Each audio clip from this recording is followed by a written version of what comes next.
The National Commission for Women Act 1990, number 20 of 1990, an act to constitute a National Commission for Women and to provide for matters connected therewith or incidental thereto, be it enacted by Parliament in the 41st year of the Republic of India as follows. Chapter 1 Preliminary.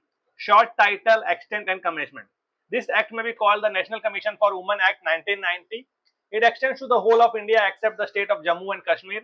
It shall come into force on such date as the central government may by notification in the official gazette appoint. Definitions in this act, unless the context otherwise requires. Commission means the National Commission for Women constituted under Section 3.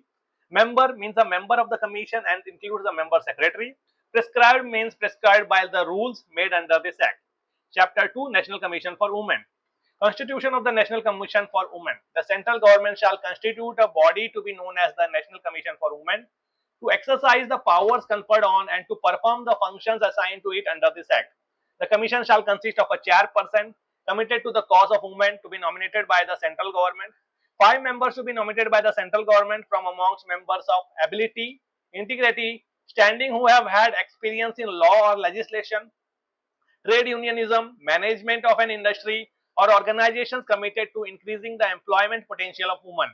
Women's voluntary organizations including women activists, administration, economic development, health, education, or social welfare, provided that at least one member each shall be from amongst persons belonging to the scheduled castes and scheduled tribes respectively. A member secretary to be nominated by the central government who shall be an expert in the field of management, organizational structure, or sociological movement, or an officer who is a member of civil service of the union or of an all India service or holds a civil post under the union with appropriate experience. Terms of the office and the conditions of service of chairperson and the member. The chairperson and every member shall hold the office for such period not exceeding 3 years, as may be specified by the central government in this behalf. The chairperson or a member other than the member secretary who is a member of a civil service of the union or of all India service or holds a civil post under the union may, by writing and address to the central government, resign from the office of chairperson or as the case may be of the member at any time.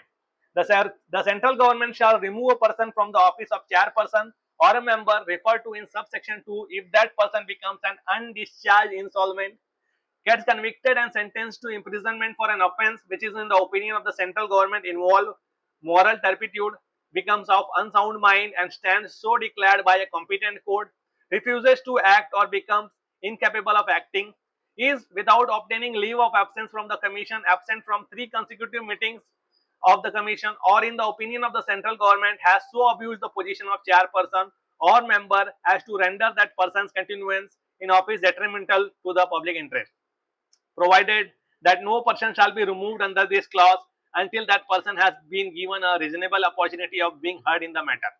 A vacancy caused under subsection 2 or otherwise shall be filled by the fresh nomination.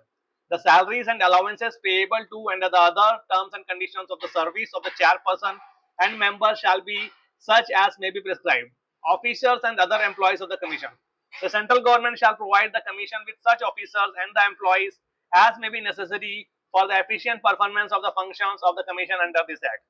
The salaries and allowances payable to and the other terms and conditions of service of the officers and other employees appointed for the purpose of the commission shall be as such as may be prescribed. Salaries and allowances to be paid out of the grant. The salaries and allowances payable to the chairperson and the members and the administrative expenses including salary, allowances and pensions payable to the officers and the other employees referred to in section 5 shall be paid out of the grants referred to in subsection 1 of section 11. Vacancies, etc., not to invalidate the proceedings of the commission. No act or proceeding of the commission shall be questioned or shall be invalid on the ground merely of the existence of any vacancy or defect in the constitution of the commission. Committees of the commission. The commission may appoint such committees as may be necessary for dealing with such special cases as may be taken up by the commission from time to time. The commission shall have the power to co-opt as members of any committee appointed under subsection 1 such number of persons who are not members of the commission as it may think fit, and the persons so co-opted shall have the right to attend the meetings of the committee and take part in its proceeding but shall not have the right to vote. The person so co-opted shall be entitled to receive such allowances for attending the meetings of the committee as may be prescribed. Procedures to be regulated by the Commission. The Commission or a committee thereof shall meet as and when necessary and shall meet at such time and place as the chairperson may think fit. The Commission shall regulate its own procedure and the procedure of the committees thereof. All orders and decisions by the Commission shall be authenticated by the member secretary or any other official of the Commission duly authorized by the member secretary in this behalf. Functions of the Commission. The Commission shall perform all or any of the following functions, namely, investigate and examine all matters relating to the safeguards provided for women under the Constitution and other laws, present to the central government annually and at such other times as the Commission may deem fit reports upon the working of those safeguards, making such reports recommendations for the effective implementation of those safeguards for improving the conditions of women by the Union or any state, review from time to time the existing provisions of the Constitution and other laws affecting women and recommend amendments thereto so as to suggest remedial legislative measures to meet any lacunae, inadequacies, or shortcomings in such legislation. Take up the cases of violation of the provisions of the Constitution and of other laws relating to women with the appropriate authorities.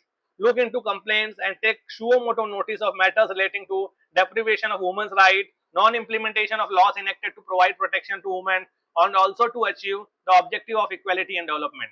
Non-compliance of policy decisions, guidelines, or instructions aimed at mitigating hardships and ensuring welfare and providing relief to women, and take up the issues arising out of such matters with appropriate authorities. Call for special studies for investigation into specific problems or situations arising out of discrimination and atrocities against women and identify the constraints so as to recommend strategies for their removal.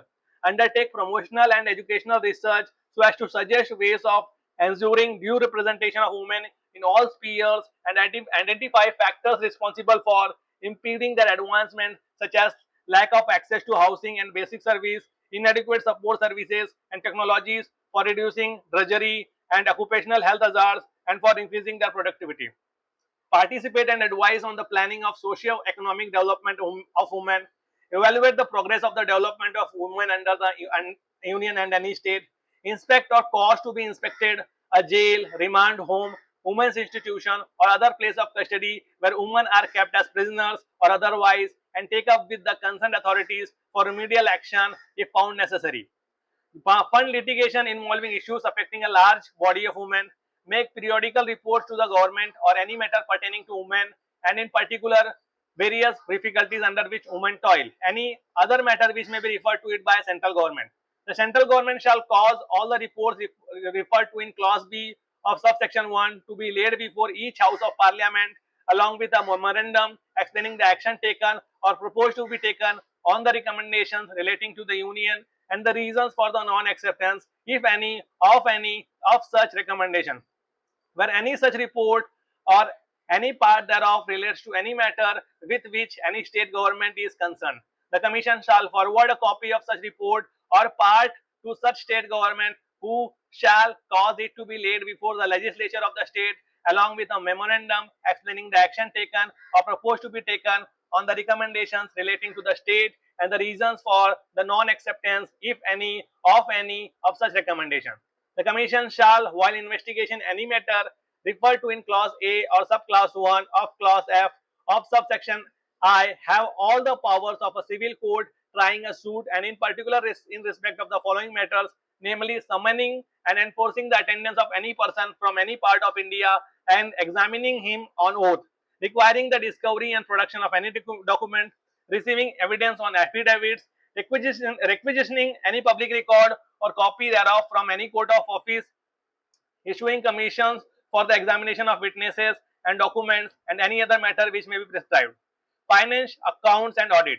Grants is given by the central government. The account and audit are done by the Controller and Auditor General of India. The accounts of the Commission shall be audited by the CAG at such intervals as may be specified by him, and any expenditure incurred in connection with such audit shall be payable to the Commission. The annual report. The Commission shall prepare in such form and at such time for each financial year as may be prescribed in its annual report, giving a full account of its activities during the previous financial year. Annual report and audit report to be laid before the Parliament. The central government shall cause the annual report together with a memorandum of action taken on the recommendation contained therein so far as they relate to the central government. Miscellaneous. Chairperson, members and staff of the commission to be public servants. The chairperson, the members, officers and other employees of the commission shall be deemed to be the public servants within the meaning of section 21 of the Indian Penal Code 45 of 1860. Central government to consult commission. The central government shall constitute the commission on all policy matters affecting women. Power to make rules. The central government may by notification in official gazette make rules for carrying out the provisions of the act. In particular and without prejudice to the generality of the foregoing powers, such rules may provide for all or any of the following matters, namely salaries and allowances payable to and other terms and conditions of service of the chairperson and member under subsection 5 of section 4 and officials and other employees under subsection 2 of section 5. Allowing allowances for attending the meeting of the committee by the co-opted members under subsection 3 of section 8. Other matters under clause F of subsection 4 of section 10. The form in which the annual statement of account shall be maintained under subsection 1 of section 12.